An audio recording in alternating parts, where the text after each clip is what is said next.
mi pantalla. Okay. No sé si pueden ver mi pantalla. Sí, María, en este momento la estamos viendo. No Perfecto. vemos aún la presentación, pero sí vemos tu pantalla. Ok, ¿ya está la presentación disponible? No, estamos viendo el fondo de Teams, donde aparecen varias personas, pero aún la Oh, presentación no. ya le di compartir. Okay. Ahora sí. Ahora sí la estamos viendo. Ok, perfecto. Bueno, ya ustedes recibieron algunos talleres previos acerca de lo que son los pronósticos. Nosotros trabajamos dos tipos de pronósticos en el proyecto, en FuseNet. Los pronósticos probabilísticos y los categóricos. No vamos a entrar mucho en esa parte porque estoy seguro que ya la vieron. Pero nosotros trabajamos mucho con los pronósticos que son dinámicos y estáticos. También hay pronósticos basados en conjunto de datos, algunas fuentes de pronóstico que se encuentran en el internet y vamos a encontrarlos. Y también vamos a hablar un poco acerca de cómo interpretar los pronósticos climáticos, que creo que es algo muy, muy importante. Lo que tenemos aquí es un pronóstico probabilístico versus uno categórico. Un probabilístico es básicamente el que nos da un porcentaje o un número de que un evento ocurra. Por ejemplo, el día de hoy pudieron haber dicho hay 0% de probabilidades de que llueva durante el día y hay un 100% de probabilidad de que llueva por la tarde. Entonces, tenemos que entender y separar esas partes, porque muchas veces el servicio meteorológico dijeron que no iba a llover. No, dijeron que durante el día no había probabilidad de lluvia, pero que por la tarde sí existía probabilidad de lluvia. Y nos puedes decir, durante la tarde hay un 80% de probabilidades de lluvia. Si esto se cumple, o sea, hay una alta probabilidad de que nosotros tengamos lluvia. Mientras que el categórico dice va a llover. No se sabe si por la mañana o por la tarde, pero va a llover.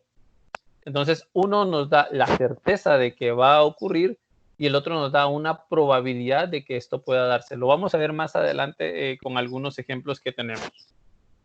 Los pronósticos dinámicos, que son con los que principalmente trabaja FuseNet, separa la Tierra en pedazos más pequeños. Estos pedazos más pequeños nosotros los llamamos píxeles y es básicamente lo que podemos observar desde una imagen satelital. Yo siempre pongo el ejemplo de cuando los jóvenes principalmente se van a comprar un teléfono, lo primero que preguntan es por la cámara. Y lo primero que preguntan de la cámara es qué resolución tiene. Porque a mayor resolución, mejor detalle, y a mejor detalle, pues obviamente mejores fotografías pueden tomarse. Es básicamente el mismo principio que tenemos con las imágenes de satélite. Entre más pequeña sea la resolución de píxel, mejor definición vamos a tener. Básicamente los modelos dinámicos los que nos dan es una vista tridimensional de la Tierra, dividiéndola en pedazos más pequeños o cuadritos, que a cada uno de estos cuadritos llamaremos píxel. Y las tres dimensiones son la latitud, la longitud y la altura sobre la superficie de la Tierra en algunos casos, o un valor de temperatura, un valor de precipitación que vamos a obtener a partir de esa imagen satelital.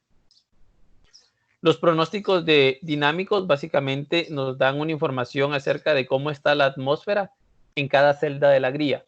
Es por eso que cuando vemos el pronóstico del tiempo, podemos observar que se van moviendo las nubes y esto es porque hay una dinámica interna, velocidad del viento, cantidad de agua que puede llevar la nube, condensación de agua, volumen que tiene la nube y cada uno de estos valores que tenemos acá o cada uno de estos cuadros va a tener un valor y ese valor va a representar algo en la variable que estamos viendo. Podría ser temperatura, como podría ser precipitación.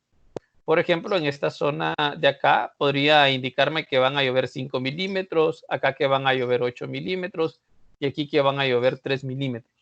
Algo muy importante cuando nosotros miramos los pronósticos dinámicos o verificamos pronósticos dinámicos es de que tenemos que ver el periodo de tiempo para el cual tiene validez. Hay pronósticos que son horarios, hay pronósticos que son diarios, hay pronósticos que son de 48, 72 horas o pronósticos semanales o de 2 semanas. Entonces, es muy importante ver el periodo de validez porque recordemos que al ser dinámicos, las circunstancias cambian.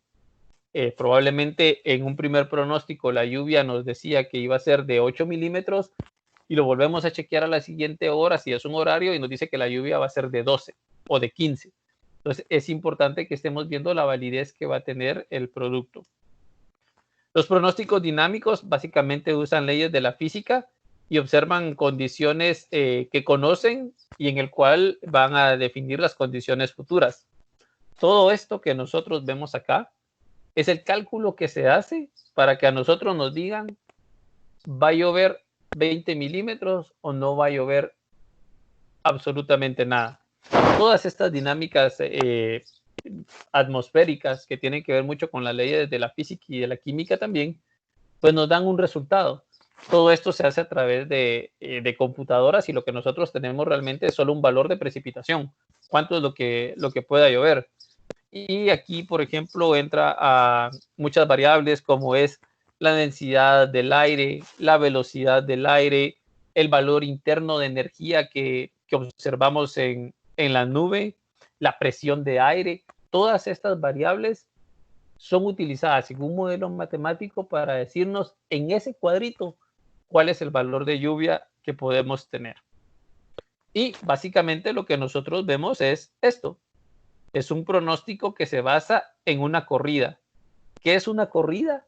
Es cada vez que nosotros configuramos el modelo y lo echamos a andar con los datos actuales.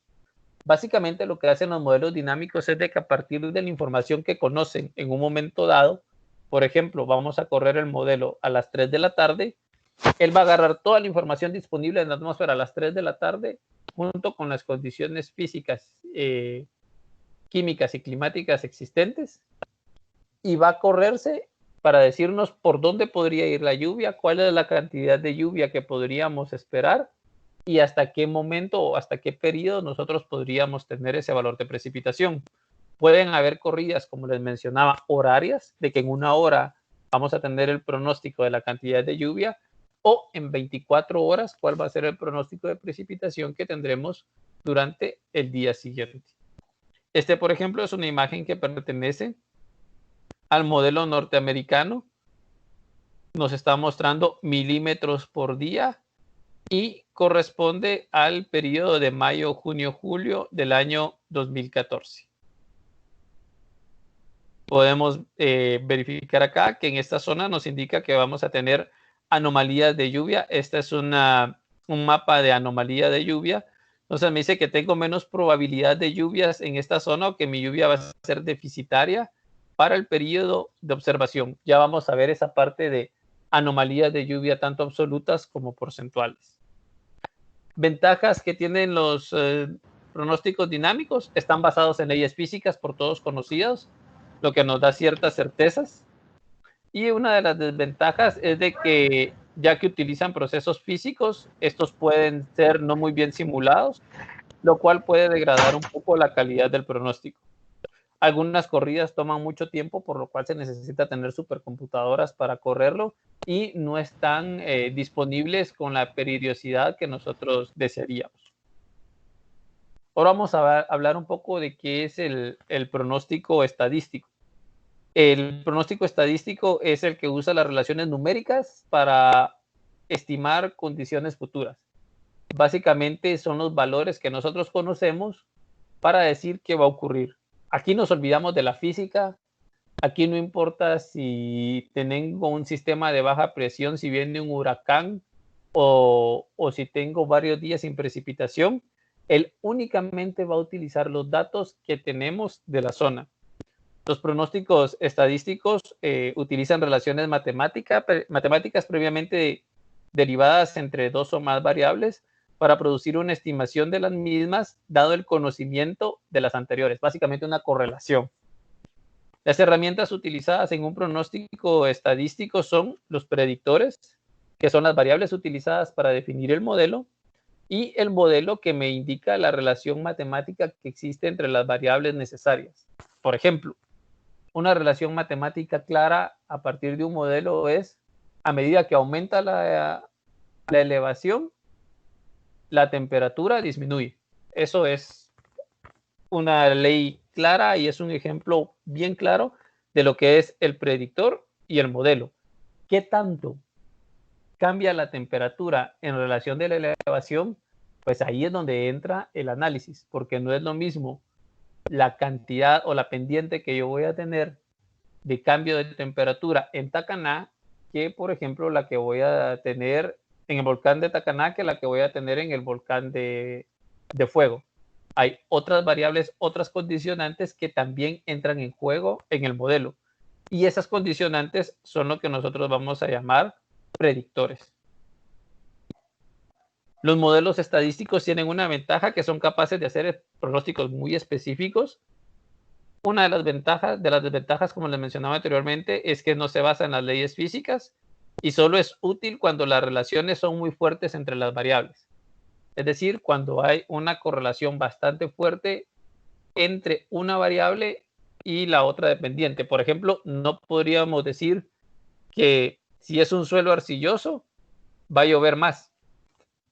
No hay ninguna relación estrecha entre el tipo de suelo y la cantidad de precipitación que se tiene.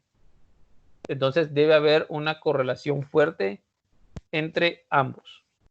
Los pronósticos de conjuntos, que son los que generalmente nosotros vemos, debemos de partir de algo bien claro. El tiempo y el clima son caóticos y varían constantemente. Recuerde que necesitamos condiciones observadas para poder ejecutar los modelos climáticos.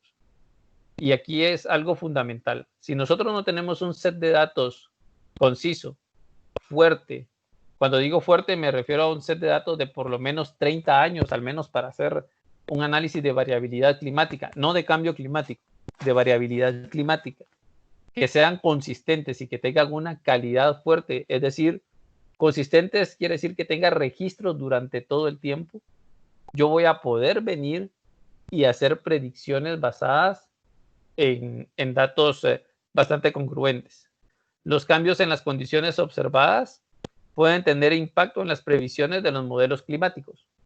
Y un ejemplo bien claro acá es cuando, por ejemplo, la Organización Meteorológica Mundial habla de que nosotros debemos tomar la climatología, que la climatología es lo que nosotros normalmente esperamos que ocurra durante un periodo de tiempo, del año 1981 al 2010. Pero muchos dicen, hey, si tienen disponibles los datos hasta 2019, ¿por qué no incluir esos 9 años en el análisis? Y ese es un punto válido. Se podrían incluir esos años dentro del análisis. Pero después viene la pregunta, ¿qué ha pasado en los últimos años? Hablemos en la región centroamericana y tal vez después nos adentramos un poco a Guatemala. Las precipitaciones han sido muy bajas.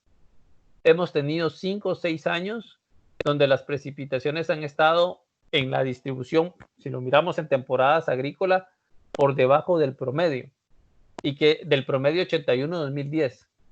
Si nosotros incluimos este set de datos para hacer un promedio, resultaría que cuando tenemos condiciones de precipitación que normalmente tenemos, hablemos de la zona del corredor seco, donde las precipitaciones se sitúan entre los 800 y los 1000 milímetros anualmente, pero hemos tenido años donde nos han llovido 350 o 500 milímetros.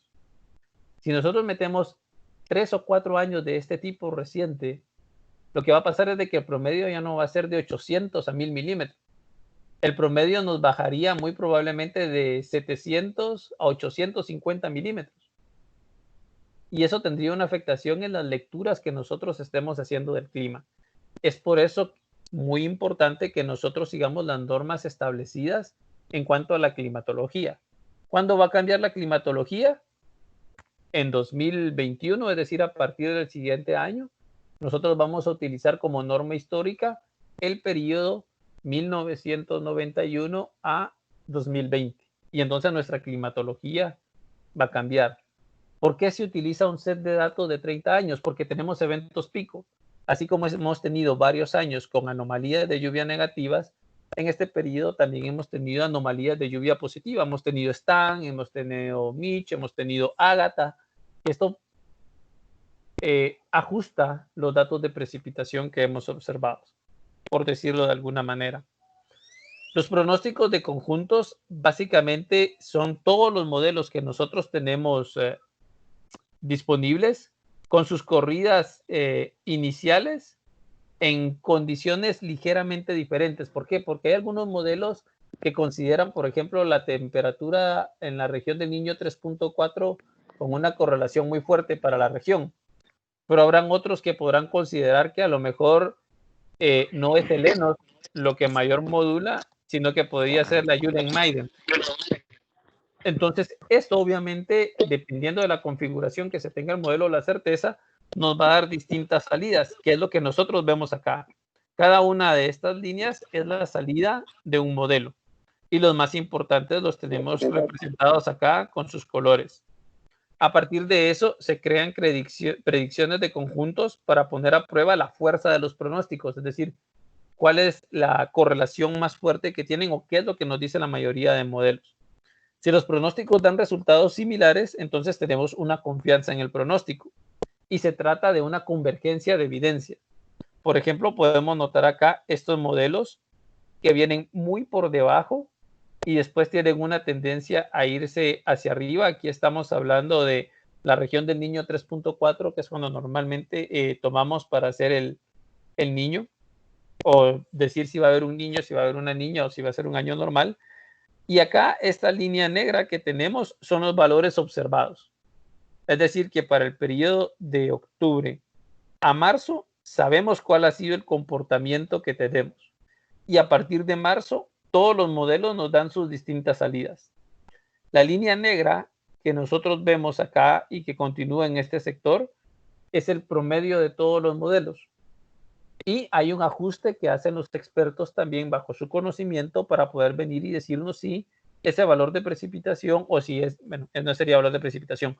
En este caso, si esa condición tiene bastante peso en relación a las configuraciones y corridas que ellos han hecho localmente. A partir de esto es que nosotros tenemos el pronóstico ENSO que nos indica si el año es niña, es niño o es neutro. Las fuentes de pronósticos climáticos que ustedes pueden encontrar en internet está el modelo norteamericano, que son modelos dinámicos conjuntamente con el canadiense, y los pueden encontrar en esta dirección. No se preocupen que yo les voy a dejar la presentación para que ustedes puedan accesar a los datos. Está el modelo europeo, que nos da también su salida de modelos. Aquí tenemos modelos mensuales y también modelos de temporada. Generalmente cuando hablamos de los seasonal, hablamos de modelos que son de 3 meses. En este caso, estamos en julio, tendríamos agosto, septiembre y octubre como un modelo, septiembre, octubre y noviembre en otra salida, octubre, noviembre y diciembre en otra salida, y entonces podemos ir viendo cómo se comporta la lluvia o la temperatura en este caso. Y también podríamos tener datos mensuales. Yo quiero ver qué es lo que va a pasar en el mes de agosto, qué va a pasar en el mes de septiembre, qué va a pasar en el mes de octubre. Toda esta información se basa en los datos ya conocidos de los modelos, en algunos casos que tenemos acá basados en patrones físicos que se inicializan con una fecha, en este caso de julio, y nos dan el pronóstico para cada uno de los siguientes meses de nuestros modelos dinámicos. Y también tenemos los datos del IRI, del cual Diego es parte también y Jesús, donde nos dan el pronóstico de condiciones tanto climáticas, ya nos dicen si la lluvia va a estar por arriba o por debajo del promedio y qué es lo que podríamos esperar de las condiciones del niño. Si vamos a tener una temporada del niño, una temporada niña o una temporada neutra. Siempre se aplican máscaras de habilidad. Estas máscaras de habilidad me dicen qué tan seguro estoy yo del modelo o qué tan certero es el modelo. Cuando el modelo no tiene certeza, estas máscaras se muestran generalmente en color gris, es decir, cuando tengo en este caso este color gris, me indica que el modelo no tiene la habilidad de predecir qué es lo que va a pasar en esas zonas porque hay mucho caos o no hay una certeza muy clara de lo que podría pasar en esa región. Este pronóstico se da en términos de anomalía de precipitación y son milímetros por día los que se esperarían para este caso. Vamos a hablar un poco de qué es la habilidad. La habilidad se mide calculando la diferencia entre los resultados del pronóstico y las condiciones observadas. El umbral aceptable de la habilidad es elegido por una persona responsable de ejecutar el modelo y el umbral de habilidad, pues evidentemente es subjetiva. El modelo corre cuando se supera ese umbral de habilidad y se considera que es aceptable y por lo tanto los datos son confiables para predecir el clima. Si esto no ocurre, entonces el modelo simple y sencillamente nos pondrá una máscara. Lo que tenemos acá es la salida del modelo europeo. Podemos verificar acá que el modelo tiene como referencia que fue inicializado en enero del 2015, el 1 de enero del 2015, y nos está dando el pronóstico para los meses de febrero, marzo y abril. Acá tenemos probabilidades de precipitación. ¿Cuál es la probabilidad de que la lluvia esté por debajo del promedio y cuál es la probabilidad de que la lluvia esté por arriba del promedio? Los intervalos de confianza que tenemos disponibles están definidos acá y los pronósticos en este caso nos proporcionan una probabilidad de precipitación en un tercio superior o inferior a la media. En este caso, por ejemplo, para Centroamérica, nos estaba diciendo que la lluvia estaría dentro de los rangos normales. Pero acá, en esta zona de acá, hay una probabilidad de entre un 50 a 60% de que la lluvia sea menor a lo que normalmente se observa, mientras que en esta zona acá, por ejemplo, en este verde bastante oscuro, hay entre un 70 a 100% a que la lluvia sea por arriba de lo que normalmente se observa. Claro que como esto es el mar, pues no nos afecta en la parte agrícola. Esta, por ejemplo, es una salida del IRI, corresponde para el periodo de febrero, marzo y abril del año 2015. No hay máscaras de habilidad disponibles. Los valores en rosa, por ejemplo, que se muestran en esta región acá en Chile, nos indican que la estación estaría seca y las previsiones se dan como una probabilidad de precipitación por encima o por debajo del promedio. Los tres números que se dan nos dan porcentaje de cuál es la probabilidad de que la lluvia se encuentre por arriba del promedio, por debajo del promedio o promedio. Esto es muy similar a los pronósticos que nosotros tenemos del Foro del Clima. Y ya que hablamos del Foro del Clima, este, por ejemplo, sería el pronóstico para el año 2014. Básicamente en el Foro del Clima participan los servicios meteorológicos de toda la región y acuerdan elaborar, en este caso para Centroamérica, un pronóstico que se ajuste a los valores que ellos han observado en cada una de sus estaciones meteorológicas y que a la vez sea representativo de la región. Es un consenso producido como resultado de la reunión ordinaria de expertos. En Centroamérica tenemos 3 pronósticos. El pronóstico de mayo, junio, julio, cuando los servicios meteorológicos se reúnen en abril.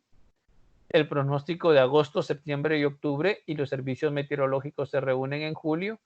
Y en noviembre hay una nueva reunión de los servicios meteorológicos y se evalúa el periodo diciembre, enero, febrero y marzo.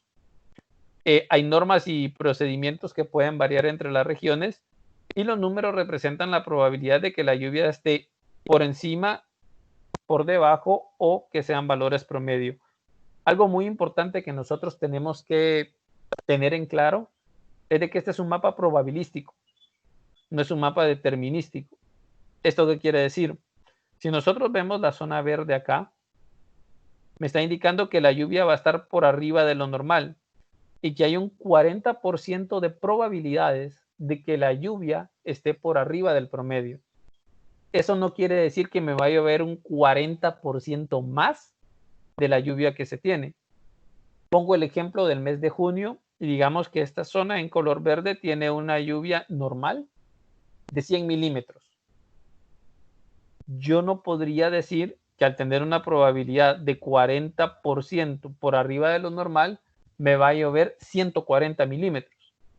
No, lo que me está indicando el mapa es de que hay un 40% de probabilidades de que en esta zona verde me lluevan más de 100 milímetros. Eso es lo que me está diciendo. Y mi segundo escenario sería un 35% de lluvias normales. ¿Eso qué quiere decir? Si las lluvias no son superiores al promedio, las lluvias se comportarían como normalmente ocurre. Ahora vamos a esta parte acá que toma parte del corredor seco. Estamos viendo Baja Verapaz, El Progreso, Chiquimula, parte alta de Jutiapa, Zacapa, parte de Izabal, donde la probabilidad de lluvia era deficitaria. Ya todos sabemos lo que pasó en el año 2014 en el periodo de agosto, septiembre, octubre, donde en esta zona café teníamos un 45% de probabilidades que las lluvias fueran por debajo del promedio y que si no fueran promedio se comportaran como el promedio.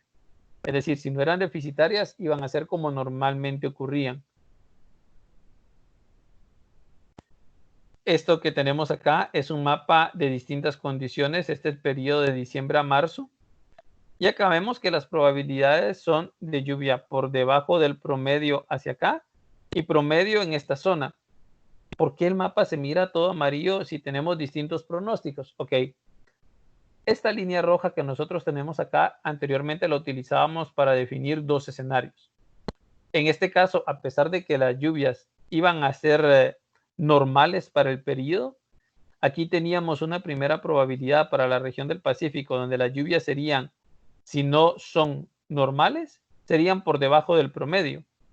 Mientras que acá las lluvias, si no son normales, serían por arriba del promedio. Es decir, para el Pacífico esperaríamos disminución de lluvias y para el Caribe esperaríamos lluvias que fuesen más abundantes. Algo de lo que hemos visto hasta ahora y los mensajes claves es que el pronóstico probabilístico asigna una probabilidad de que un evento ocurra en dos o más categorías. Los modelos dinámicos utilizan las leyes de la física para predecir las condiciones y los modelos estadísticos utilizan relaciones matemáticas.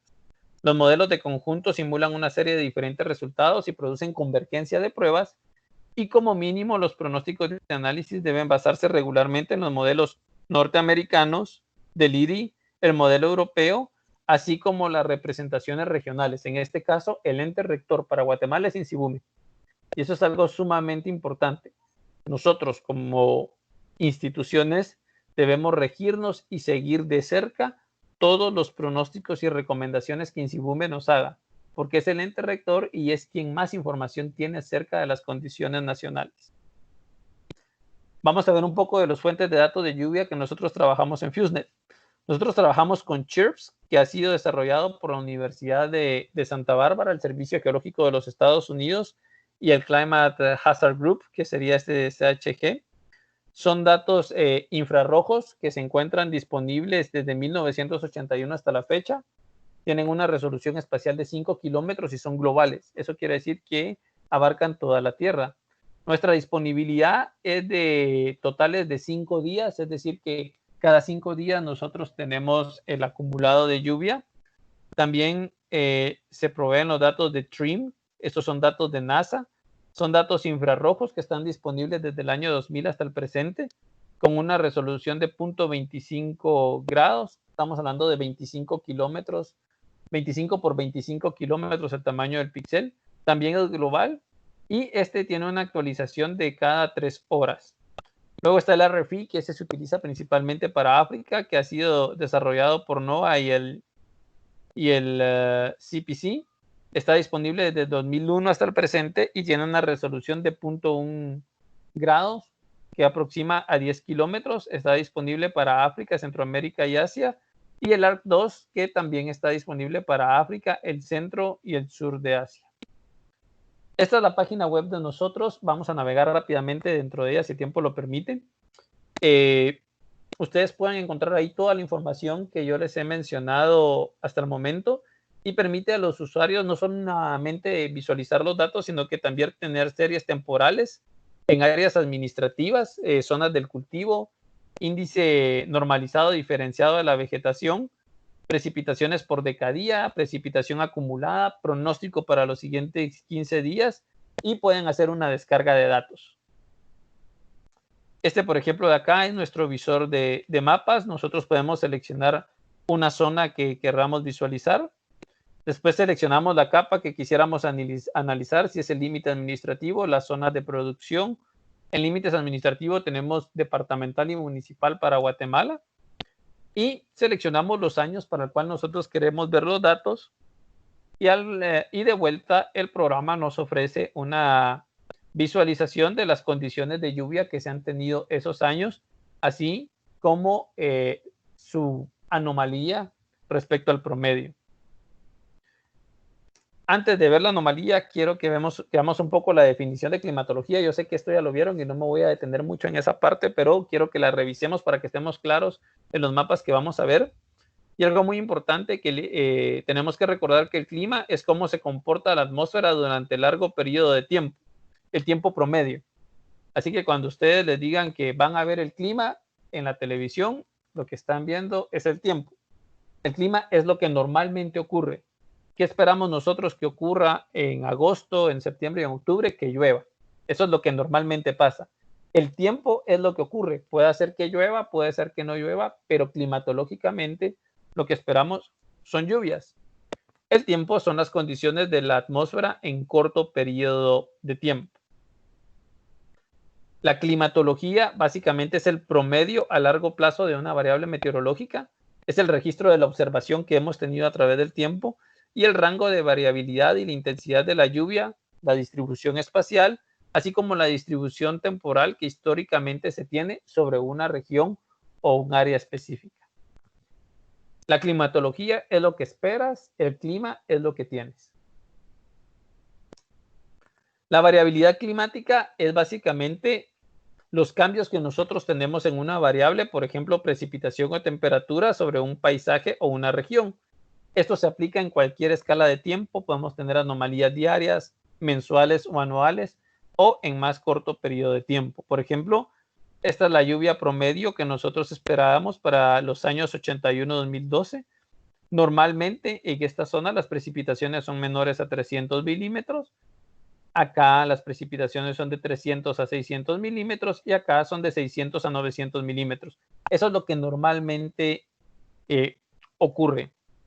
La variabilidad climática puede ser intraanual, es decir, los cambios en una misma temporada, que es lo que nosotros podríamos ver acá. Tenemos picos de precipitación, es decir, aquí inicia la temporada de lluvias, empieza a establecerse, tiene su pico y después tenemos la disminución o la finalización del periodo de lluvias.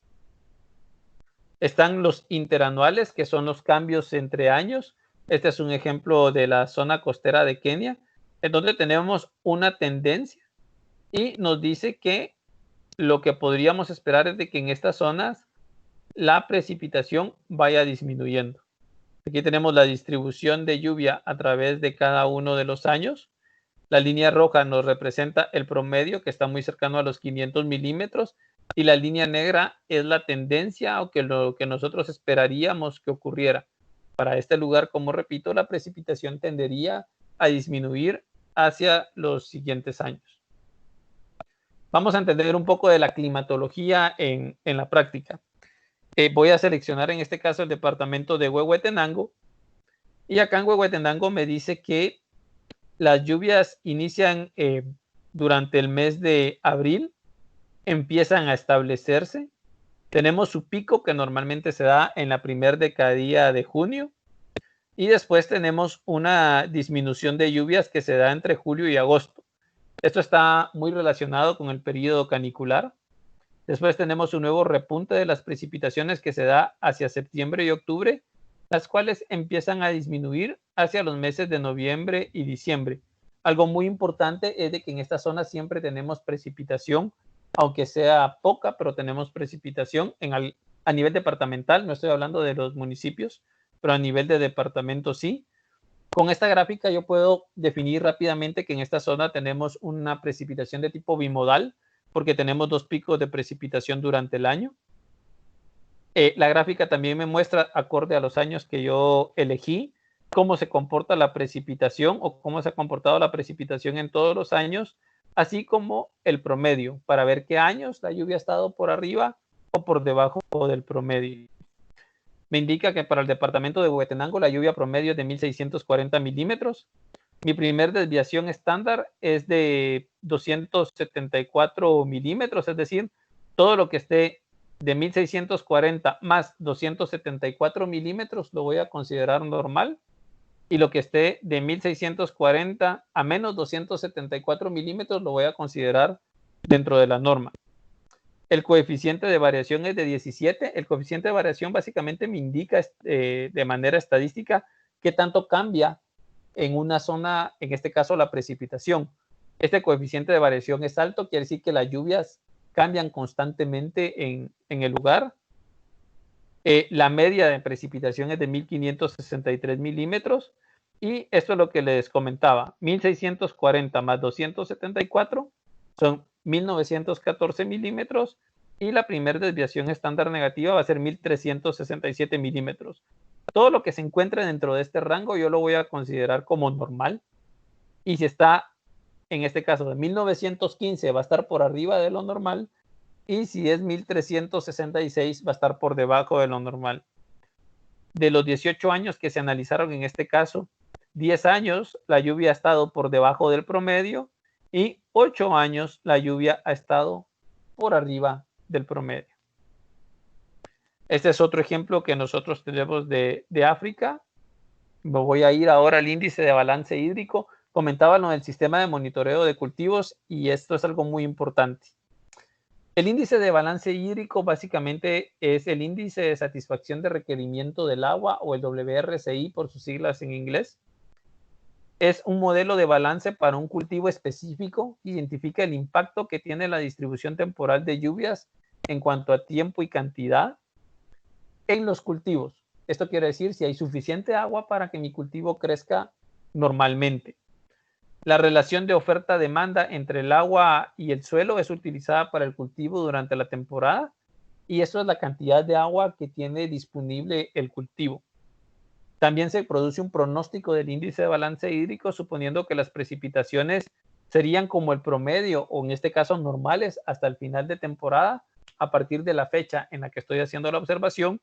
Y tenemos varios subproductos disponibles en este proceso que incluyen inicio de la temporada, el índice de agua en el suelo y las anomalías. ¿Cómo funciona el índice de balance hídrico? Bueno, el índice de balance hídrico utiliza precipitación. Para este caso utilizamos chirps. La evapotranspiración, que la obtenemos utilizando Penn-Montiel. Este es un producto dado por NOAA y procesado por el USGS. El Water Holding Capacity, que básicamente es el mapa de uso de suelos que tenemos de la FAO, y nos indica cuál es la profundidad efectiva del suelo, es decir, qué tanta capacidad de retención de agua tiene un suelo, que realmente es lo único que nos interesa para este modelo. El tipo de cultivo, que tenemos el KC, y este va a variar de cultivo en cultivo, y si tenemos distintas variedades de maíz podemos introducirlas dentro del modelo para que se vaya ajustando lo más posible. El inicio de la temporada, o el start of season, y el periodo de crecimiento del cultivo. No tengo ninguna flecha acá porque ahora vamos a hablar del inicio de la temporada. Y el inicio de la temporada, por condiciones agrometeorológicas mundiales, se reconoce como una primer decadilla con 25 milímetros de lluvia y dos subsiguientes donde, sin importar su distribución, tengamos al menos 20 milímetros. Con esos 45 milímetros de lluvia distribuidos de esa forma en 30 días, hay suficiente humedad en el suelo para iniciar las actividades agrícolas. Veamos este ejemplo acá. Este es mi intervalo de 25 milímetros, el cual yo tengo que superar para que el programa empiece a hacer la búsqueda de los siguientes 20. Y veo, en esta decadilla llovieron 25 milímetros. No. En esta decadilla llovieron 25 milímetros. No. ¿Llovieron 25 milímetros en esta decadilla? Sí. Pero recordemos que el modelo dice que en los dos subsiguientes deben llover al menos 20. Asumiendo que esto es 10 y que esto es aproximadamente 8, si yo pusiera estas dos decadillas juntas, me daría un valor de 18, lo cual es inferior a los 20 milímetros que yo necesito. Por consiguiente, el modelo no se da por iniciado. ¿Qué es lo que ocurre aquí? Lo que los agricultores nos dicen: mire, es que empezó a llover muy bien y de ahí las lluvias se detuvieron. Y yo sembré y perdí porque se me secó no tuve buena lluvia. Esto es un falso inicio de la época lluviosa y es lo que el modelo trata de prevenirnos. Como no se cumplió acá esa primicia, pues el modelo se sigue corriendo hasta llegar nuevamente a una decadía en donde encuentre 25 milímetros que ocurrieron acá y después 2 subsiguientes que sumadas me den 20. Como podemos observar acá, esto es aproximadamente 18 y acá tendría 15 milímetros. Estos 2 sumados equivalen a más de los 20 milímetros, por lo cual el inicio real de la temporada es este. Y es cuando los agricultores nos dicen, si me hubiera esperado que las lluvias se establecieran, hubiese sembrado en esa fecha y me hubiera ido mejor. Esto es lo que hace el programa al reconocer el inicio de la época de lluvia. Y después de que tenemos el inicio de la época de lluvia, tenemos el periodo de crecimiento del cultivo que nos va a determinar cuándo termina la temporada. Veamos un ejemplo práctico en gráficas. Este es mi suelo, que tiene una capacidad de almacenamiento ya definida. Yo tengo una primer precipitación, está mi cultivo, vuelve a llover, se llena mi suelo, es decir, se satura, hay suficiente agua. Alguna se va a ir por drenaje hacia la parte inferior. Vamos a tener exceso de precipitación que, si no es una zona plana, se va a ir por escorrentía. Y mi suelo está completamente lleno. Viene la siguiente decadía y lo que tenemos es evapotranspiración, porque el agua no se va a mantener. Entonces tenemos evapotranspiración y mi recurso hídrico disminuyó esto. De acuerdo a nuestro balance hídrico, nosotros tenemos que estar en este punto de equilibrio donde la planta tiene suficiente agua para nutrirse. Me dice que esto es suficiente, no hay ningún problema. Viene la siguiente decadía, vuelvo a tener precipitación, pero mi evapotranspiración es mayor que la precipitación que tenía. Y ahora mi recurso hídrico disponible es menor. ¿Qué es lo que ocurre? Yo tengo este déficit de humedad. Y este déficit va a tener un impacto en mi planta, como la vemos acá se marchita, porque quiere decir que la misma no tiene suficiente recurso hídrico para alimentarse. La cantidad de agua que la planta necesite va a depender del tipo de cultivo, así como de la variedad que va a estar representada por el coeficiente de crecimiento de ese cultivo. Si lo corriéramos en una forma básica, y aquí es donde el sistema de monitoreo de cultivos tiene una parte fundamental y nosotros agradecemos mucho al BAGA la disponibilidad de esos datos. Nosotros, de acuerdo al modelado, nos dice que la lluvia o que el periodo inició en noviembre y que terminaría en enero. Esta es la cantidad de precipitación de acuerdo al modelo que tenemos. Pero el agricultor esperó a que las lluvias se establecieran y él sembró hasta diciembre, a pesar de que pudo haberlo hecho en noviembre, pero él esperó a diciembre. ¿Qué es lo que pasa? De acuerdo al modelado, yo tengo suficiente recurso hídrico para el crecimiento de cultivo, pero lo que realmente ocurrió es que el agricultor sembró más tarde y tiene déficit de humedad hacia el mes de febrero. ¿Por qué? Porque si su cultivo es de 90 días, hablemos de maíz de 90 días, si hubiera sembrado en estas condiciones, tendría condiciones óptimas de distribución de lluvia y estaría muy bien, mientras que acá, debido a que él sembró en una fecha posterior, hay déficit de humedad. Esto pasa mucho en las comunidades y a pesar de que se dé una alerta temprana y se les diga de que aprovechen la humedad existente para iniciar las siembras, muchos de ellos dicen, no, yo voy a iniciar las siembras el 3 de mayo, que es el día de la Virgen, y el día de la Cruz, y mis cultivos van a ir benditos. Y se acabó. Entonces, aunque sepamos que las condiciones no son favorables en esa fecha, la gente sembró en esa fecha. Y es aquí donde nosotros podemos ajustar el modelo de balance hídrico con información de campo que nos provee MAR. De acuerdo a las fechas modeladas, hay un alto índice de balance hídrico, pero lo que realmente ocurrió en el campo con las fechas reales es que se ve afectado por la sequía que se da en febrero. ¿Cómo afecta el periodo de crecimiento? Bueno, el modelado dice que es un cultivo de maíz de 120 días y acá me diría que tendría problemas, mientras que los agricultores encontraron una variedad de 90. Entonces, el periodo de crecimiento real del ciclo de cultivo me dice que van a tener éxito en su cultivo, mientras que si utilizo el valor tipo de 120 días voy a tener déficit de humedad y voy a tener problemas por la sequía de febrero.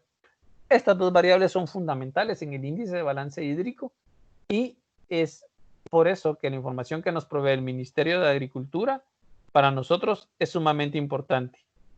El modelo de balance hídrico es una herramienta independiente en la cual nosotros capacitamos al Ministerio de Agricultura y a INSIBUMBE en su uso. Mejorar las entradas, como por ejemplo a tener fechas más reales de plantación o de inicio de siembras, es fundamental. Los periodos reales de madurez de cultivo de las distintas variedades también son muy importantes, así como las características de suelo, pues determinan la cantidad de agua que el mismo puede almacenar. El índice de balance hídrico puede ser administrado por instituciones locales capacitadas a previa solicitud que nos hagan a FuseNet. Nosotros con mucho gusto hacemos este tipo de capacitaciones. Por mi parte, de momento, en la presentación es todo. Si tienen dudas o preguntas, podríamos verlas antes de hacerles rápidamente una exposición de nuestro producto en web para que ustedes puedan utilizarlo y descargar la información.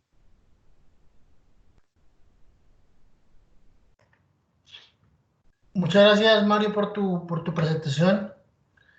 Creo que fue muy completa y bueno, incluso como tú dices, algunas personas han tratado algunos de esos temas antes. Sin embargo, hace un par de semanas hemos ampliado la convocatoria, así que hay algunos que no habían tenido la oportunidad. Entonces, creo que el día de hoy muchos de los términos y conceptos en general fue muy pertinente que tu explicación, que quedaron muy claros. Em, bueno, como tú decías, no sé si de momento hay alguna pregunta del público en general. Normalmente estamos manejando la herramienta que cada uno tiene para levantar la mano. Entonces, no sé si alguno quiere hacer alguna intervención.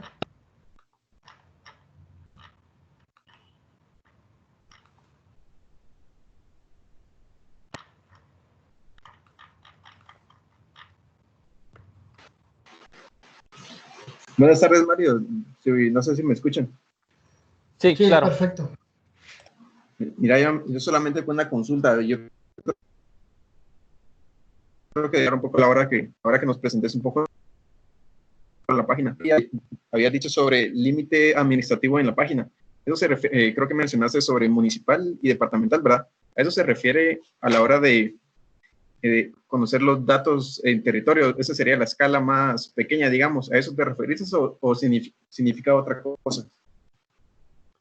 Sí, gracias por tu pregunta. Sí, básicamente es la escala a la cual nosotros podemos obtener información en la herramienta que está en la web. Si ustedes tuvieran una capacitación en el uso de la herramienta independiente, ustedes podrían obtener esos valores por el punto, por ejemplo, de una parcela que ustedes tienen en el punto de la parcela en GPS, o si tienen el área de la parcela con la herramienta independiente, ustedes pueden extraer los valores tanto para puntos como para polígonos. Y lo pueden hacer de n número de puntos y de n número de polígonos.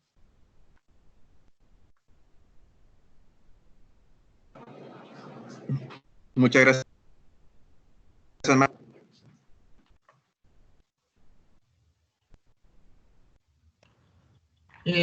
Bueno, aquí visto que han puesto algunas preguntas.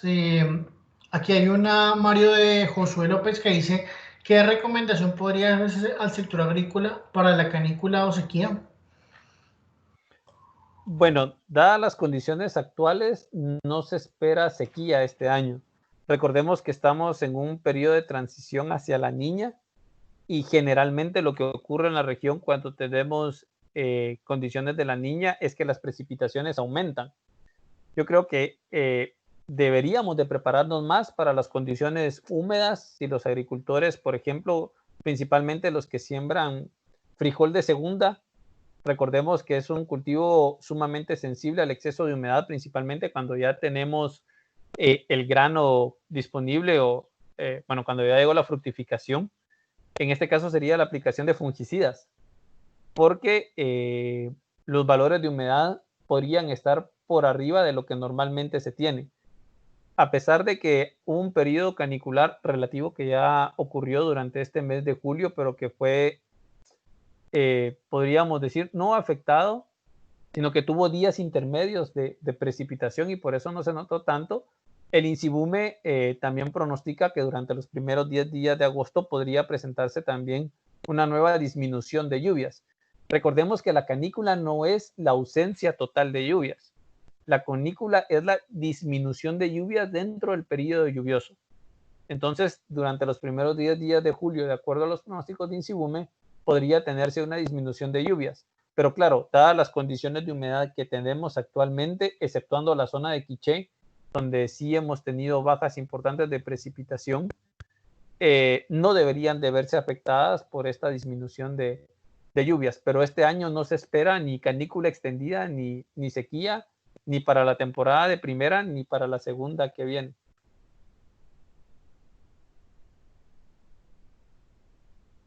Muchas gracias, Mario. Gracias, Mario. Bueno, aquí hay otra pregunta de William González, que pregunta, ¿cuándo se aplican pronósticos o modelos dinámicos y cuándo modelos estadísticos? ¿Cuáles son los más precisos? Depende de la certeza que tengas. No hay una receta única. Para quienes trabajamos en investigación, no podemos decir el modelo europeo es 100% cierto o el modelo norteamericano es 100% cierto. Por ejemplo, los modelos de mesoescala, que son los dinámicos que hemos visto, funcionan bastante bien cuando ya hay una señal clara de un evento. Hablemos del niño o de la niña. Pero cuando estamos en periodos de transición tienden a ser poco certeros. Y entonces ahí es importante utilizar los modelos estadísticos. Pero recordemos que los modelos estadísticos no tienen información de las condiciones físicas de la atmósfera. Entonces realmente lo que hacemos es utilizar los dos y buscar las fortalezas de los dos para tener un pronóstico mucho más ajustado. En este caso, como repito, el pronóstico de INSIBUME para los meses de agosto, septiembre, octubre, que ustedes pueden encontrar en la página web de INSIBUME, nos está pronosticando lluvias arriba del promedio de la región de la Boca Costa hacia el Pacífico y lluvias promedio en la parte central del país. Entonces, como les comentaba, para el periodo de agosto, septiembre, octubre, no se esperaría déficit de humedad en los cultivos y ellos para hacer este análisis utilizaron tanto los modelos dinámicos como los estadísticos.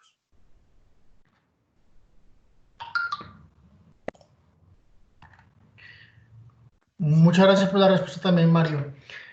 Nos siguen dejando algunas preguntas acá. Selvin Fuentes pregunta, ¿qué tanto varió el pronóstico de los últimos 10 años con respecto a los modelos, considerando que hubo alta variabilidad? ¿Cómo se maneja ahora la variabilidad? Bueno, la variabilidad se maneja con puros datos estadísticos, como hemos visto ahora, o como hemos visto hasta ahora. Se utiliza mucho la estadística para determinar esa variabilidad climática.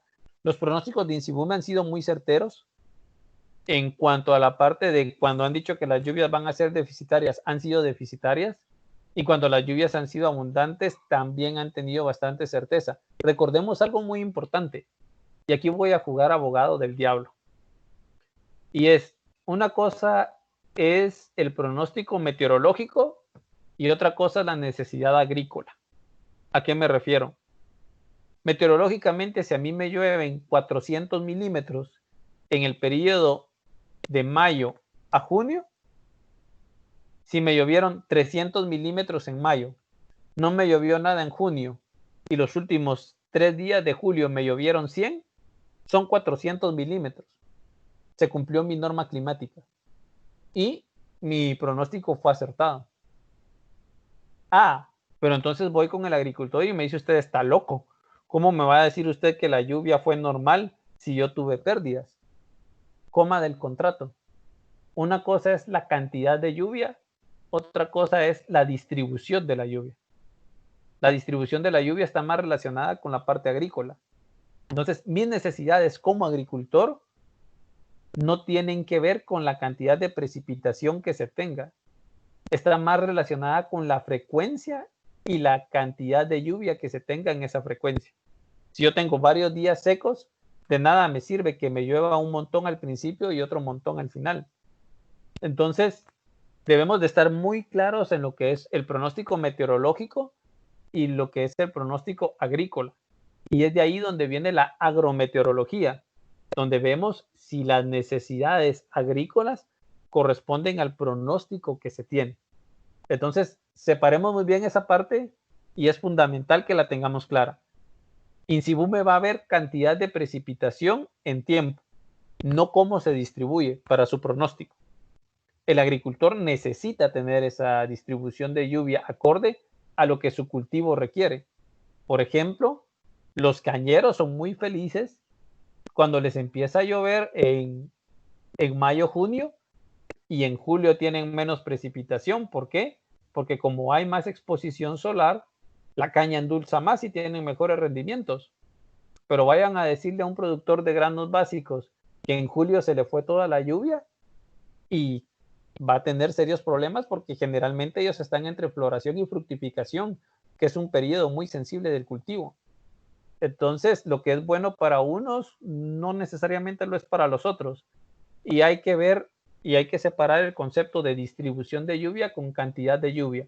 El servicio meteorológico y todos los servicios meteorológicos ven cantidad de lluvia en el periodo, no tanto su distribución.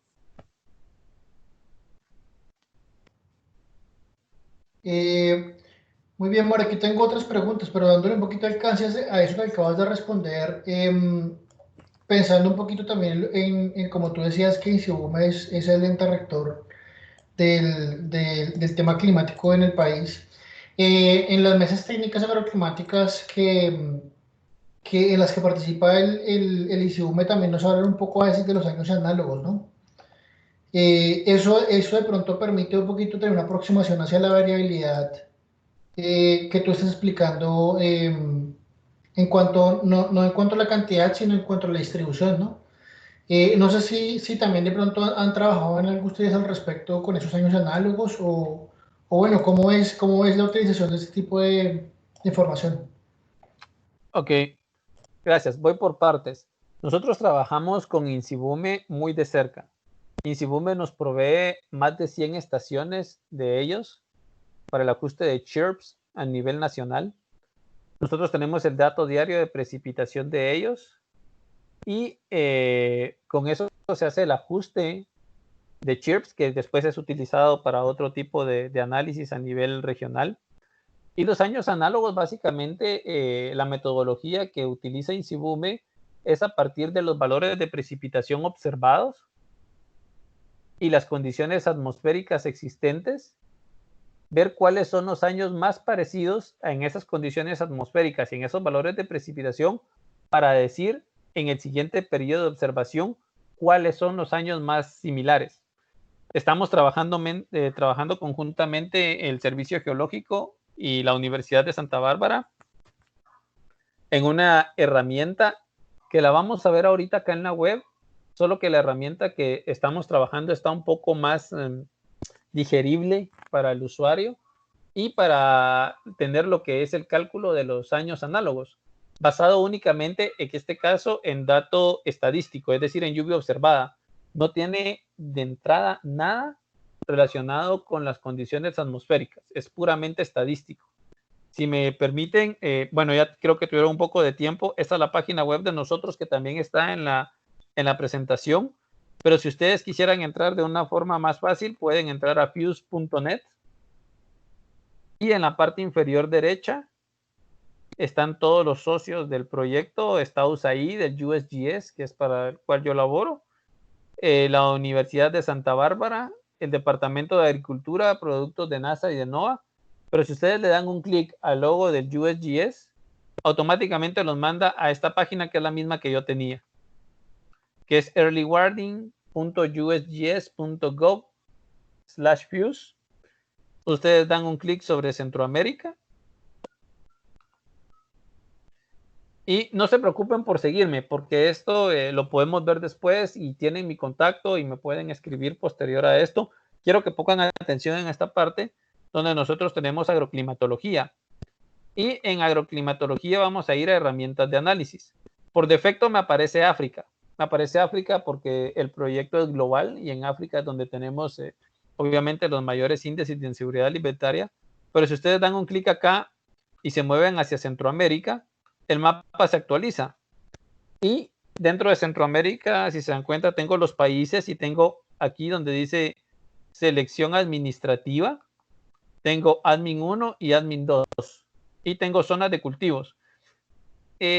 No les recomendaría que utilizaran zonas de cultivos porque estas son calculadas a partir de los mapas de uso de la tierra y recordemos que las siembras son dinámicas y lo que se sembró hace 4 años de granos básicos no es lo mismo que tenemos ahora. Entonces, por ejemplo, voy a tomar admin 1 y me voy a ir acercando hacia lo que es Guatemala. Voy a tomar un municipio del corredor seco. Por ejemplo, voy a tomar de esa tierra donde uno tira piedras y salen árboles en Asunción Mita, Jutiapa. Tomo Asunción Mita y el programa o la página web ahora me va a devolver los datos que yo les había comentado acerca de precipitación. Aquí va a depender un poco de la conectividad a internet que nosotros tengamos. Disculpa, Mario, por la molestia. No sé si estás proyectando alguna imagen, pero en pantalla no veo ni una imagen. ¿Nadie ve mi pantalla? Sí, yo sí te estoy viendo, no sé los demás. Lo que pasa es que está cargando las imágenes. Sí. Ok. Listo. Entonces, acá yo tengo la climatología, que como recordarán, la climatología es lo que normalmente nosotros sabemos que llueve. Y me dice que las lluvias inician más o menos en la cuarta pentadilla de abril, empiezan a aumentar hacia el mes de junio, tienen un bajón que es derivado a la canícula hacia finales de junio y agosto, y tenemos un nuevo repunte de la precipitación. ¿Esto qué quiere decir? Que yo tengo una lluvia bimodal. Acá tengo los valores de precipitación observados para los últimos 10 años, con el valor promedio y los valores de cada uno de los años. Si alguno de ustedes estuviera trabajando en el estado del arte o está haciendo su tesis o necesita datos a nivel municipal para enmarcarlos, pues aquí ya tienen todos los datos estadísticos base necesarios. En Asunción Mita hay 1.461 milímetros de lluvia al año en promedio. El coeficiente de variación es 12. La media de precipitación es 1.395. 24 años la lluvia ha estado por debajo del promedio y 15 años la lluvia ha estado por arriba del promedio. Ay, qué bonito, pero mire, y yo ese dato pues lo quiero utilizar porque me parece muy oportuno. Bueno, tiene varias opciones, pero es que a mí no me interesa ver enero y marzo porque yo ya sé que ahí no llueve. Bueno, corremos esta gráfica hacia acá y empiezo en abril y mi reporte va de abril a julio. Bueno, me muevo de abril a julio y aquí están mis valores de precipitación. Necesito poner eso en un reporte. Dele descargar como un archivo PNG. Cópielo y péguelo. Ah, pero lo que pasa es que ustedes me dan solo la gráfica. Yo quiero trabajar con los datos. Bueno, dele descargar datos, guardar datos como un archivo CSV y ábralos en Excel.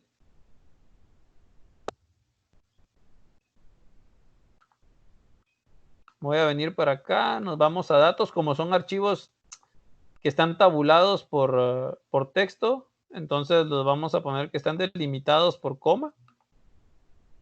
Y listo, ahí tiene su dato de lluvia para la pentadilla desde la 1 hasta la 72. ¿Y cuánto llovió en el 2010? 11, 12, 13, 14, 15, 16, 17, 19. Ese es el valor de lluvia por cada una de las pentadillas y entonces ahora usted ya puede venir y generar su gráfica de precipitación de los años que usted quiera y del periodo que usted quiera. pero yo quiero saber cómo va a estar la temporada, porque eso es lo pasado, y a mí estos años realmente son los últimos 10, yo quiero utilizar solo unos. Bueno, perfecto. Si le dan un clic a donde dice Growing Season, ustedes acá pueden seleccionar los años que van a ver. Voy a quedarme en esta gráfica primero. Estos conos grises que nosotros vemos acá son la primera y la segunda desviación estándar. ¿Eso qué quiere decir? Todos los valores que estén dentro de este cono se van a considerar normales. Y mi promedio es la línea roja. Yo quiero seleccionar años análogos. Bueno, yo aquí tengo todo mi set de años. Tengo el promedio, el 2020 y el 2019. Hablemos de que Insibume, no recuerdo los años análogos que tiene Insibume ahora, pero vamos a entrar a su página web a ver si encontramos el reporte, el foro del clima.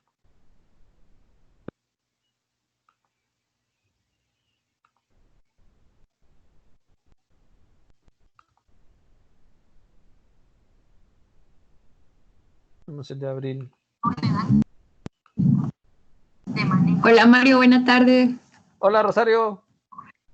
¿Qué tal? 2003, 6, 8 y 13. Gracias. Entonces Con selecciona 2003, 2008 y 2013. Perfecto. Gracias. Estos son mis años análogos, que son los únicos que voy a tener acá. Y acá veo cómo se comportó la precipitación. Esto es para el periodo ASO, entonces voy a dejar solo agosto a octubre. Voy a regresar aquí a julio un poquito. Ok. ¿Qué es lo que tenemos nosotros acá como años análogos, cortesía de Rosario? Bueno, dentro de los años análogos, 2013, 2008 y 2003. Ok. Mi dato promedio es el que viene aquí en medio, que yo lo tengo acá. Mi dato promedio es de 898 milímetros. Para la quinta pentadía de agosto para el año 2003 yo tenía 883 milímetros. Para el año 2013 yo tenía 905 milímetros. Y para el año 2008 yo tuve 1074 milímetros. Pero en el año 2008 yo tuve esta creciente lluvia aquí entre julio y agosto. ¿Alguien se acuerda qué ocurrió en ese año 2008, en esa fecha?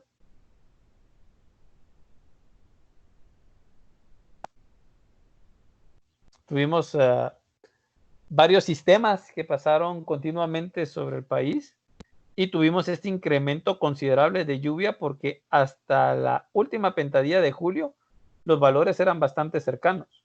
Pero en ese 2008, para la siguiente pentadía, aquí no se ve bien, pero ya teníamos 933 milímetros hacia finales de julio y principios de agosto, cuando el promedio era 757, son casi 200 milímetros más en un mes. Entonces, eso es sumamente importante poder comprender esa analogía y por qué este año análogo se nos va tan hacia arriba. El Ágata. Ocurrió Ágata, pero fue en otra fecha. Pero sí es un evento que también nos tiró la lluvia, como vemos acá, bastante por arriba del promedio. Yo puedo agregar los años y empezar a jugar con los años como yo quiera. Puedo poner el 98 que tuvimos con Mitch solo por amor al deporte y mi gráfica se vuelve a actualizar. O puedo venir y agregar todos los años que yo quiera. Así es como funcionaría lo de los años análogos si nosotros los quisiéramos ver en nuestra herramienta. Pero hay algo muy interesante acá y es esto. Este es mi año actual, mi año 2020. Y si ustedes se percatan, a partir de aquí tengo una línea como color mostaza. Esa línea mostaza es el pronóstico de estaciones meteorológicas del GFS. Y de acuerdo a ese pronóstico, las lluvias tenderían a aumentar hacia finales del mes de julio y los primeros días de agosto. ¿Qué es lo que tenemos acá? Hasta irse prácticamente la primera desviación estándar. Eso me convertiría en lluvia por arriba del promedio si yo supero este cono gris que tenemos acá. Entonces yo ya tengo mi valor de lluvia observado en este punto gris, pero a partir de ahí, como no sé cuál es la precipitación, el modelo utiliza el pronóstico de 15 días y me muestra cuál sería el valor de lluvia que yo tendría para Asunción, Mita, Jutiapa. Pero si yo quiero entender un poco más la climatología, me vengo para acá y esta línea que yo tengo acá en azul, en rojo, perdón, es mi promedio de precipitación anual. Y esta línea que yo tengo en azul es lo que normalmente llueve hasta la fecha observada. ¿Qué puedo concluir yo acá? Que en el año 2020 la lluvia que yo he recibido está por arriba del promedio a la fecha. Mi promedio a la fecha es de 657 milímetros y yo tengo una lluvia de casi 700 milímetros. Eso me indica que tengo más o menos, bueno, en este caso 42 milímetros de lluvia por arriba de lo que normalmente tengo para esta fecha. Pero también puedo venir y ver qué años la lluvia ha estado por arriba o por debajo del promedio. Y acá tengo 81, 95, 96, 98, 99, 2005, 2006, 2008, 2013, 12, 11, 10 y 17, junto con el 2019, con lluvias por arriba del promedio. Pero hasta la fecha, yo podría ver qué años son similares. Rosario nos comentó que tenemos el 2008, efectivamente, la lluvia está por arriba del promedio y vemos que es bastante similar a la que tengo en 2020. Hablaron de 2003, la lluvia estaba como el promedio, y 2013, la lluvia estaba como el promedio hasta la fecha, pero recordemos que aquí no es únicamente el valor de precipitación observada, también están las condiciones atmosféricas conocidas. Entonces, esas condiciones atmosféricas también juegan un valor importante en cuanto al valor de precipitación que podría tenerse. Y también esta gráfica, ustedes pueden venir y descargarla como un archivo PNG o bien como un archivo de Excel e incluirlo en los reportes. Esta es nuestra página web donde ustedes pueden extraer esta información.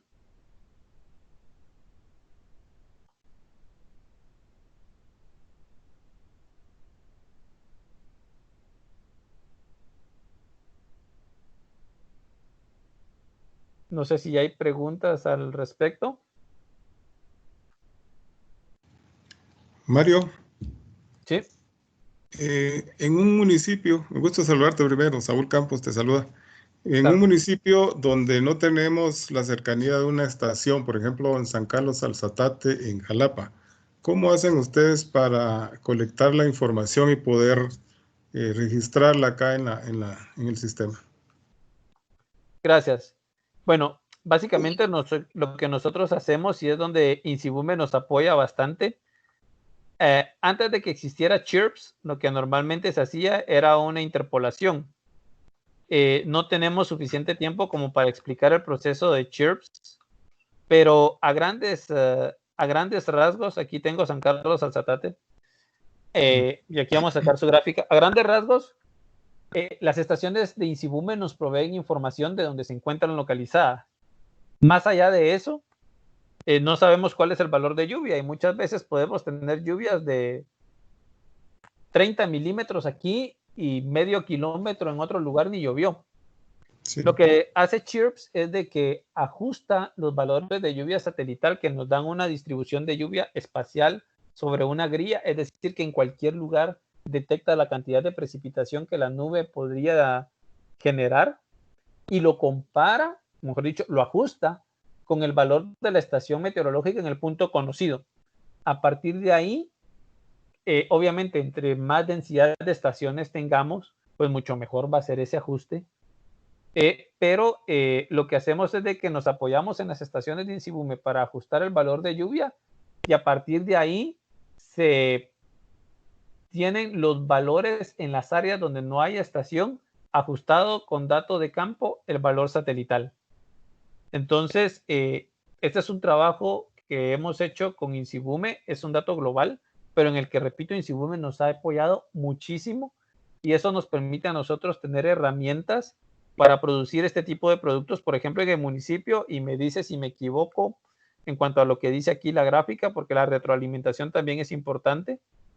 Me dice que para el mes de mayo la lluvia venía muy cercana al promedio, pero que a partir de la quinta pentadía de mayo, estamos hablando del 25 de mayo al 31, las lluvias aumentaron hasta prácticamente junio 6.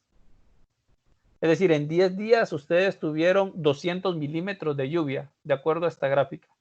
En promedio, 20 milímetros diarios. Evidentemente pudieron haber unos días donde llovió mucho y otros donde llovió menos, pero lo que la gráfica me está indicando es de que en los últimos días de mayo y los primeros de junio, ustedes tuvieron lluvia abundante en el municipio y que a partir de ahí su lluvia ha estado por arriba del promedio.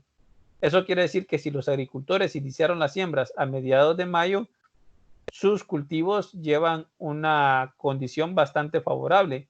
Y en cuanto al pronóstico, no se espera un déficit de humedad, por lo cual ustedes mantendrían valores óptimos para el desarrollo de cultivos observados o que podrían superar los 800 milímetros hacia la última pentadía de julio.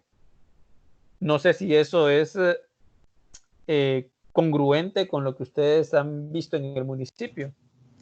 Sí, correcto. Pues sí, para este año la manifestación de las lluvias fue alta desde el mes de mayo y se ha mantenido sin mayores interferencias y el desarrollo de los cultivos se ve normal, ¿verdad?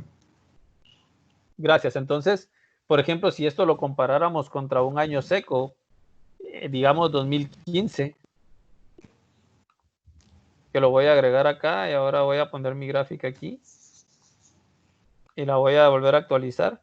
En 2015 ustedes tuvieron lluvias por debajo del promedio desde junio. A mediados de junio tuvieron un poco de precipitación y después de eso las lluvias prácticamente fueron pocas, por lo cual el acumulado no era suficiente para el desarrollo normal de cultivos a partir de finales de junio.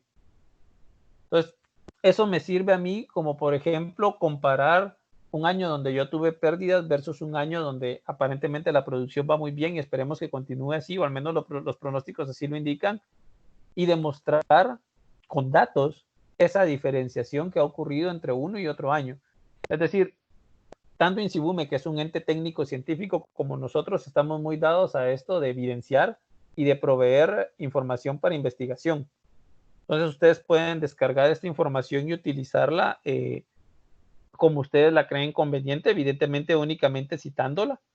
Y también pueden solicitar la información del corrimiento del índice de balance hídrico, el cual próximamente INSIBUME va a tener, porque estamos pendientes de una capacitación en la actualización de la herramienta, pero que debido a estas condiciones de COVID no hemos podido tener con ellos. Pero es un producto que también ustedes podrían solicitar a INSIBUME o inclusive al propio MAGA, que espero yo también podamos capacitarlos en un futuro cercano en el uso de esta herramienta. Pero básicamente cuando no tenemos una estación meteorológica, lo que hacemos es utilizar CHIRPS, que como les digo, contamos con más de 100 estaciones de INSIBUME para el ajuste, por lo cual creemos que los datos son bastante consistentes con lo observado en campo y evidentemente nosotros también preguntamos a nuestros socios en campo cómo se ha comportado la lluvia en relación a los datos que nosotros observamos y que mostramos regularmente en CHIRPS. Muy bien, gracias, Mario. De nada.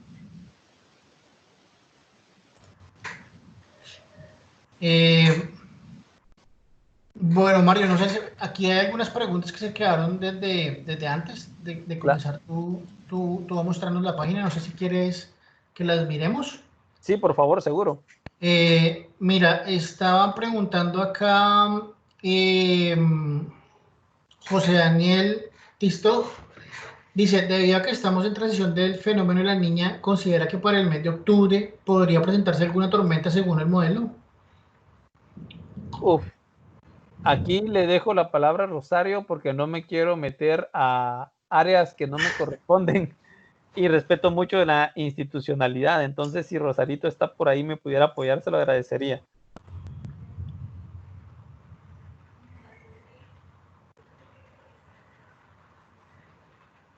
¿Qué tal? Buena tarde, Rosario Gómez de Insibume, con mucho gusto. Bueno, preguntaban conforme al modelo que están analizando ahora, ¿verdad? Pero básicamente, pues sabemos que sí estamos ahora aún en tiempo de ciclones tropicales y para el trimestre agosto, septiembre, octubre, que precisamente Mario hablaba hace un momentito que ya está colgado en la página web, también pueden consultar la información de cómo esperamos en las diferentes regiones del país la lluvia para los siguientes 3 meses. Y ahí colocamos también una parte de ciclones tropicales que básicamente pues sí esperamos de que podamos tener alguna afectación directa o indirecta en cuanto a algún ciclón cercano a las costas de Guatemala. Sí tenemos una probabilidad de más o menos un 40% de que pueda afectar algún ciclón en esta temporada.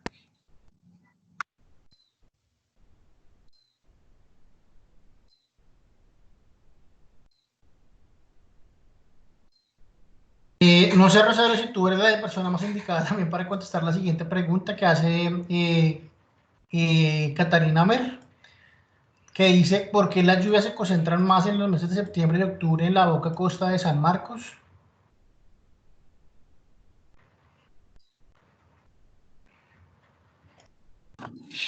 Perdón, sí, gracias. Sí me escuchan bien, perdón, estaba teniendo un poco de problemas. Te escuchamos perfecto.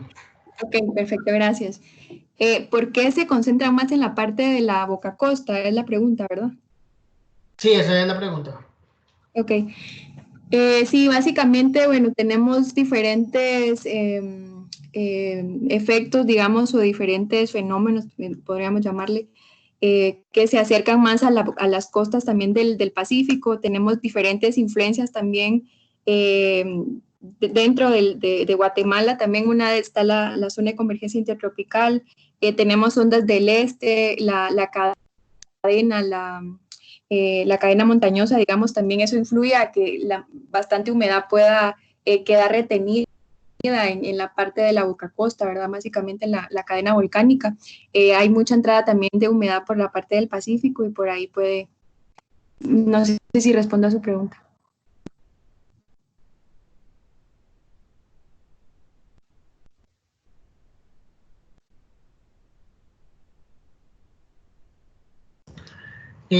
Muy bien, Rosario, qué pena contigo. Sí, la última de todas, que aquí que hicieron también es un poquito de cómo se pronostica si en una época de invierno va a haber niño o niña.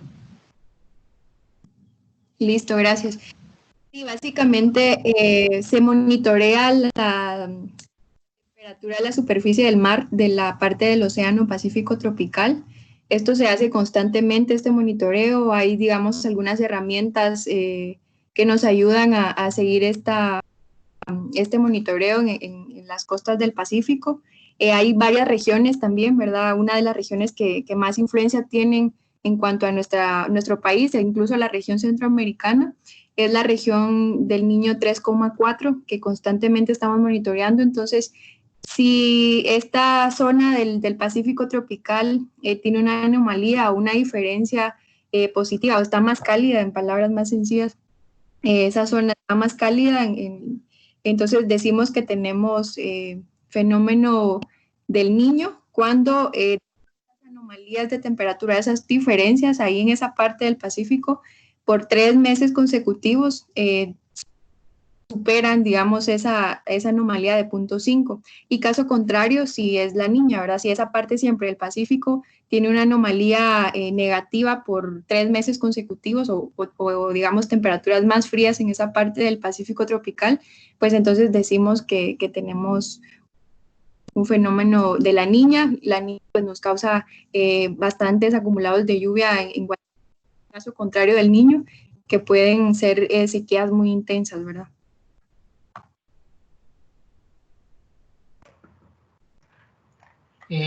Rosario, muchísimas gracias por tu intervención. Creo que de momento más preguntas así no hay que puedas contestar tú. No sé si alguno tiene alguna otra pregunta adicional más para Mario, porque yo sí tengo una.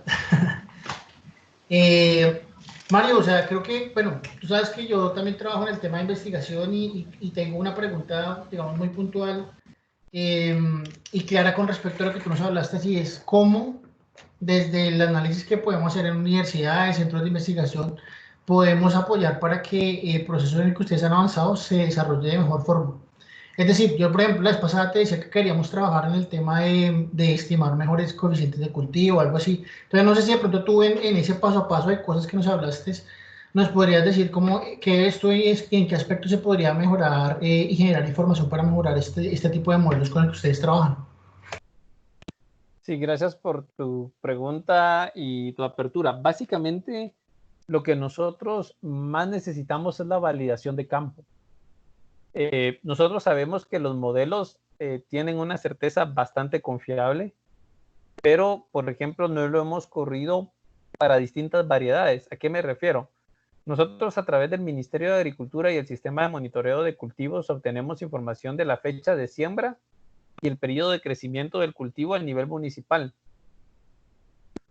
Pero si pudiéramos tener un nivel de detalle de cultivo a nivel de parcela y que pudiéramos observar esa parcela 2 o 3 años para verificar que efectivamente lo que el modelo nos indica está sucediendo y tener una mayor certeza a ese nivel de detalle, sería fantástico. Nosotros, por ejemplo, la herramienta nos ha dado alertas en momentos críticos y el gobierno, gobiernos anteriores, evidentemente, tomaron acciones para reducir los problemas que se estaban pronosticando de bajos rendimientos y de pérdidas agrícolas en zonas específicas del país. Eso nos halagó mucho. La herramienta, como te digo, es bastante buena cuando se le meten datos muy, muy precisos. Y entonces para nosotros sí sería fundamental poder contar. Permíteme un segundo. Alguien prendió el micrófono, a ver si de pronto puede, por favor, apagarlo. ¿Tal cómo está? ¿Quién es? Ese es su mejor que me acaba de... Ok, listo, Mario. Gracias. Sí, nos gustaría tener esa validación de campo. Nosotros inclusive como FuseNet hace unos años proveímos de pluviómetros sencillos a agricultores.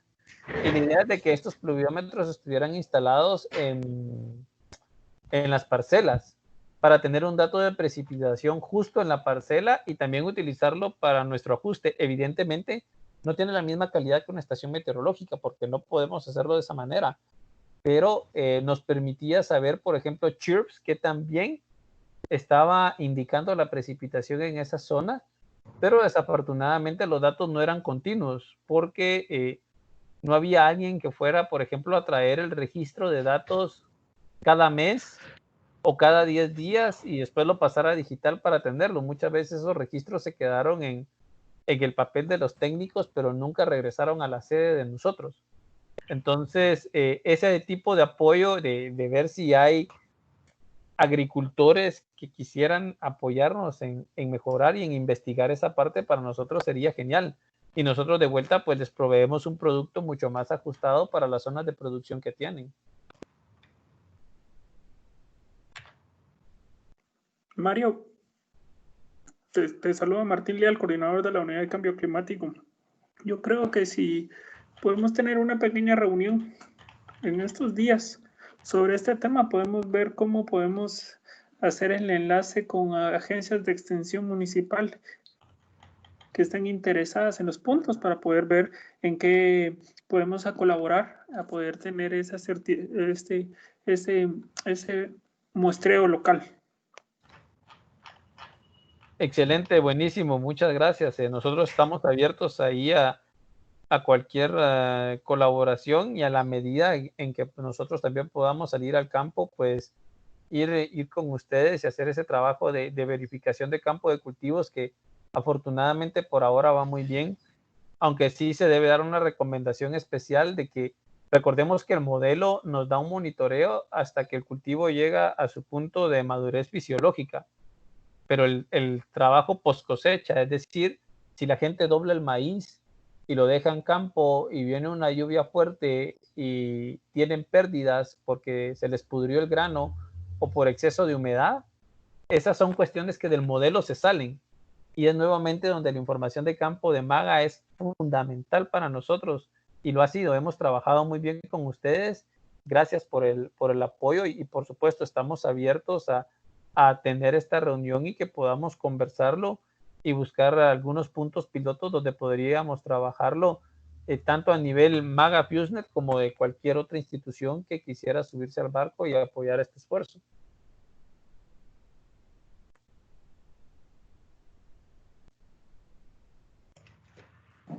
Sí, me parece bastante interesante y creo que solo es cuestión de poder coordinar para poder brindar un apoyo concreto. Genial, gracias. Muy bien, no sé si alguien tiene alguna pregunta adicional.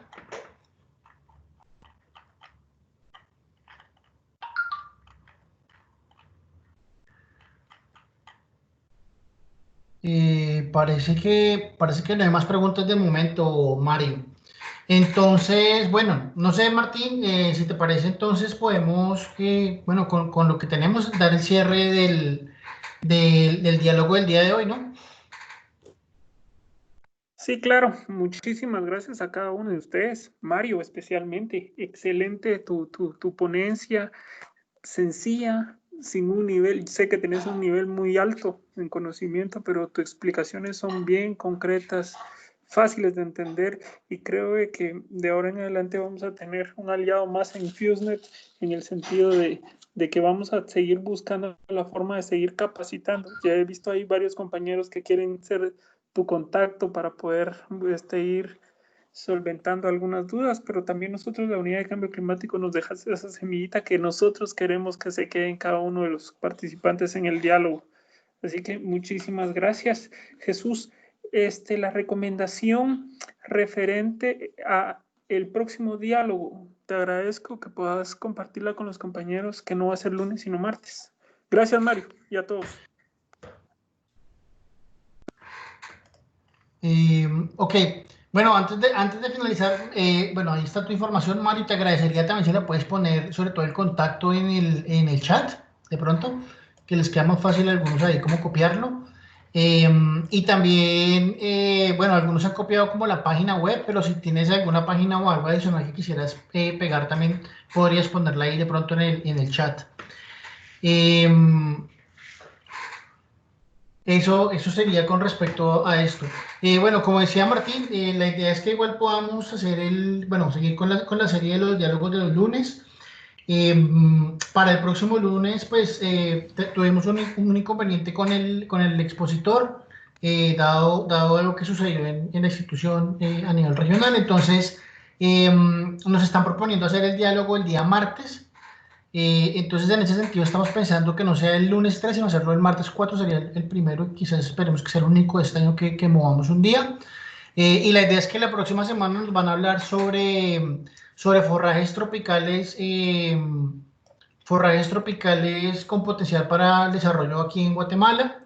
Van a participar gente de la Alianza Ciudad Biodiversity hablándonos de esto. Y en ese sentido, entonces la invitación se la estarían enviando esta semana desde la Unidad de Cambio Climático del MAGA para los que estén interesados en participar de esta charla. Y igualmente, de una vez invitarlos para el diálogo que vamos a hacer el lunes 10, que va a ser un diálogo también especial. Nos va a estar apoyando la gente del Centro Internacional de la Papa, donde nos van a hablar un poco sobre tubérculos con potencial de desarrollo para Guatemala en el ámbito del cambio y la variabilidad climática, enfocándose principalmente sobre el tema de la papa y sobre el tema del camote. Entonces, bueno, esas serían como las propagandas antes de terminar el diálogo. De mi parte, lo único que restaría sería agradecerle muchísimo a Mario por su apoyo y por su excelente presentación. La cual igual, bueno, como ustedes se dieron cuenta, estamos grabando también esta presentación, vamos a compartírselas y bueno, la idea es que si hay alguna gente en sus instituciones, más gente lo pueda ver o que esté interesada en el tema pueda llegar a más gente. Entonces, muchísimas gracias, Mario, por tu apoyo el día de hoy. No, a ustedes muchas gracias por la invitación y como les comento, siempre estamos abiertos a colaborar y apoyar cualquier esfuerzo que ustedes tengan. El uso de nuestros productos es gratuito. Todos nuestros datos están en la página web. Si ustedes requieren de alguna información que no esté disponible, por ejemplo, en formato GIS, pueden ponerse en contacto conmigo y yo les envío la información a la brevedad posible. Muchas gracias, Mario. No sé, Martín, si quieres agregar algo más. Pues nada, desearles gracias por el tiempo que nos han brindado y Mario por tu excelente exposición en el tema. Y vamos a seguir en contacto para seguir abundando en el tema. Muchas gracias. Bueno, muchas gracias a todos y con esto hemos finalizado la sesión del día de hoy.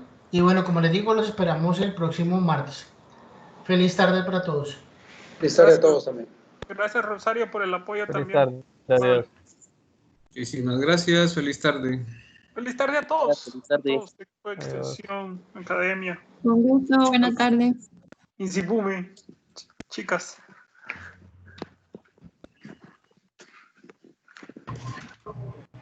Tarde.